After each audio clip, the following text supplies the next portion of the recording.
கோவையில் சுமார் 1.8 கோடி ரூபாய் மதிப்பிலான கள்ள நோட்டுகள் பறிமுதல். கேரள மாநிலம் கொச்சி நகரம் பேரூர் காவல் நிலைய போலீசாருக்கு ஒரு தகவல் கிடைத்தது. கேரளா மற்றும் கோவையில் ரூபாய் 2000 கள்ள நோட்டு புழக்கத்தில் விடுவதாக தகவல் கிடைத்தது.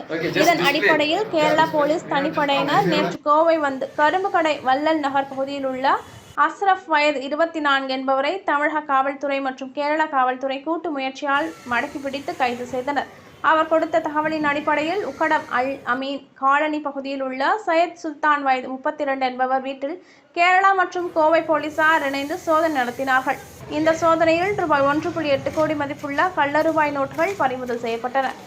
இந்த நோட்டுகள் எங்கிருந்து வந்தது, யார் யாருக்கு புழக்கத்தில் விடப்பட்டது என்பது உட்பட பல்வேறு தகவல்களை தனிப்படை போலீசார் 2 பேரிடமும் புனியமுத்தூர் காவல் நிலையத்தில் வைத்து விசாரணை மேற்கொண்டதை அடுத்து கைதான 2 பேரையும் கேரளா கொண்டு சென்று விசாரணை மேற்கொள்ள கேரளாவுக்கு அழைத்து சென்றனர். கோவையில் கத்தையாக ரூபாய் 1.8 கோடி மதிப்புள்ள 2000 ரூபாய் நோட்டுகளை பிடிபட்டுள்ளது கோவையில் பரபரப்பை ஏற்படுத்தியுள்ளது.